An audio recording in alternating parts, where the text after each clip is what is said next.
All right, so Israel lost another one, and this is an interesting clip from Megyn Kelly here. Megyn Kelly This audience is talking about, in this next clip, her conservative friends being mad at her because she's been criticizing Israel about the Gaza stuff. Now, we've seen a lot of conservatives start to kind of peel off and start calling it a genocide, start saying that Israel controls the United States, all this stuff that used to, like the Overton window on this one is shifting quite a bit in a quick succession of time, because you're allowed to say stuff about Israel now that would have got you labeled an anti-Semite a year ago. And it's just because Israel has been behaving so badly. And then you have this guy, this cyber chief, who tried to have sex with a teenage girl here on American soil, got caught in a sting operation, and they just let him go back to Tel Aviv, and he'll never face justice for it. So people are starting to see these things, and they're starting to notice them. And they can't sit idly by and watch our country get fucked by a foreign power and watch our politicians be slaves to it. So Megyn Kelly has started to notice this. Marjorie Taylor Greene has started to notice this. And the other thing they're noticing is that the more they criticize Israel, the more their conservative neocon friends call them up and try to manipulate them out of it. You know, this is amazing. If you criticize Israel, depending on how bad your offense is, they want to take you to Auschwitz or they want to take you to the Wailing Wall. And I think that is truly disgusting, manipulative behavior, because it's not, oh, we love you so much, we just want to share with you this trauma and everything else. It's, hey, goy, fall back in fucking line, quit criticizing the Jews, Holocaust from a Wailing Wall. It's a manipulative tactic. It's not as evil as committing a genocide in Gaza, but it is evil, manipulative, bad boyfriend behavior. So when Megyn Kelly goes, I'd like to think for myself, I think you're committing I don't even know if Megyn Kelly will even say the G word yet. She's just criticizing Israel, saying Netanyahu's government is wrong for the way they're doing this. And now she says her friends are calling her and trying to take her to Israel.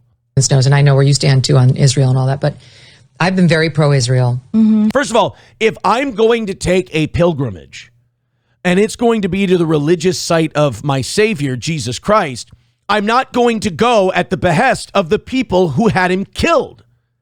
That seems gross to me. That doesn't seem right. Well, aren't you a Christian? Wouldn't going to like Israel and these places, like wouldn't Jerusalem, wouldn't that be an amazing thing for you? Yeah, you know what? Maybe it would be. But I'm not going to have it dictated to me by the people who had my Savior murdered. I'm not okay with that. There is something about that bothers me. Don't fucking manipulate me, please. And that's the problem I have with that country in general. We're never dealing as equal partners. We're never dealing on level ground because they see themselves as above us. And to treat people like that, you wonder why they don't trust you and they don't like you. It's because you're manipulative. It's because you treat them like shit. And if people realize they're being treated like shit, they get really, really resentful and they don't trust you. And that's okay. That's not hateful. That's not anti anything. That's just noticing patterns. And I've been very defensive of their right to defend themselves in this nightmare. Of course. And I've been very defensive of American Jews on campuses who are just being harassed. It's ridiculous. They're fucking not. Stop it. Stop with that bullshit propaganda too. A bunch of brown people who feel like they've never been heard before because their brothers and sisters are being slaughtered in a genocide. They're getting a little worked up at their protests. You're allowed to.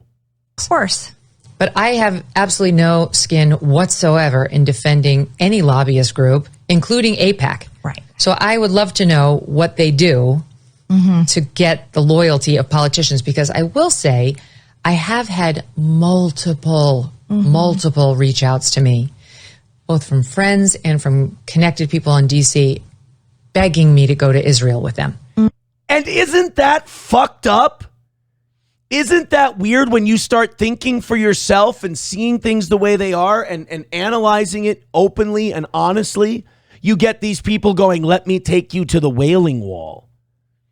I think, honestly, if someone took me to Israel, I think I'd get mad. I think I'd see the hypocrisy laid bare right in front of me. And I think I'd get more upset. I don't think you want me to go to Israel. And And I'd see these incredibly wealthy people doing remarkably well. And then next door in this occupied territory, I'd see literally every building leveled. And I'd see people starving and looking for food distribution sites and being shot at while they're there. I would see the hypocrisy in real time. I would see the contrast. And I would see the devil. I'm worried that if I went to Israel, I would see the devil.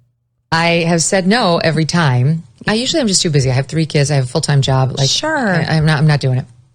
But lately it seems like it's coming to be even more because I feel like there's a contingent of people who are worried that they're losing me. Uh-huh. And Right? I've said that you're not losing. I'm not on Hamas's side. No, God, no. Nobody's on Hamas's side. But it's been a while now that this has been going on. Right. And we're getting more involved with the Iranian bombing and so on. Sure. This is why America is, the citizens are allowed to be mad, but the American government is not allowed to be mad or surprised that people chant death to America, death to Israel. You're bombing their countries. If somebody bombed America, we'd want to kill those people. People have bombed America, and we killed a lot of those people. Death to Afghanistan, death to Iraq, death to Saddam.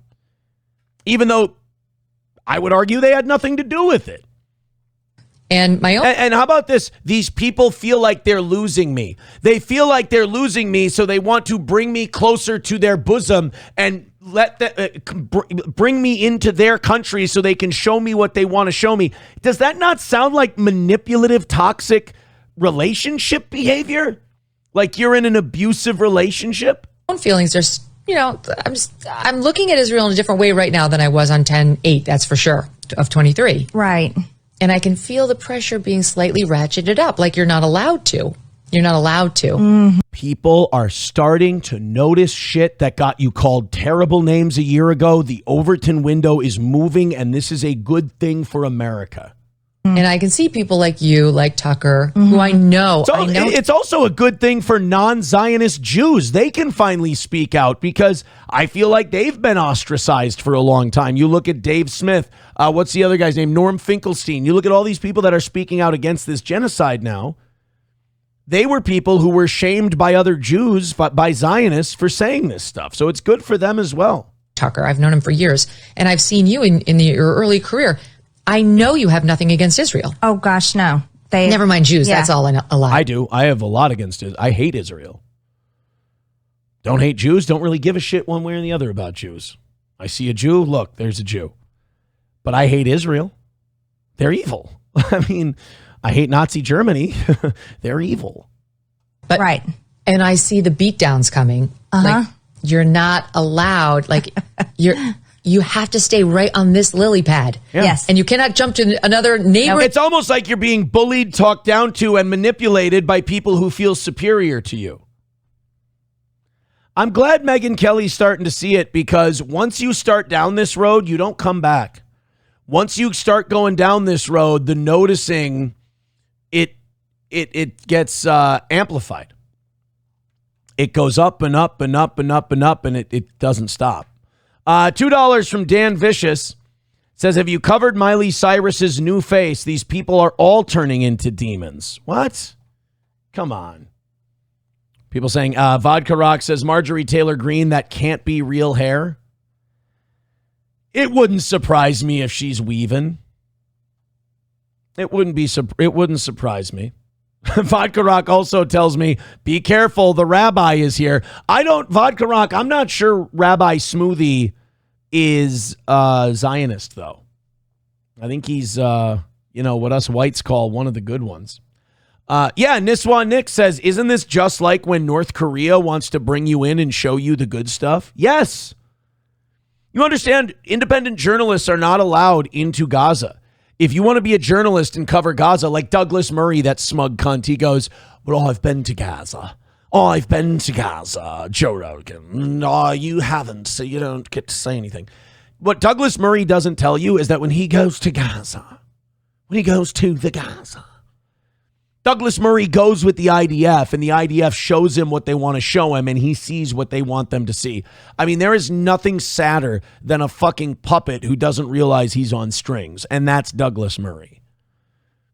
Another person says, Oh, where'd it go? It was Spunker. Says, do you understand that what happened to Jesus was God's plan? Yes, I do. It's still evil what the people did to him.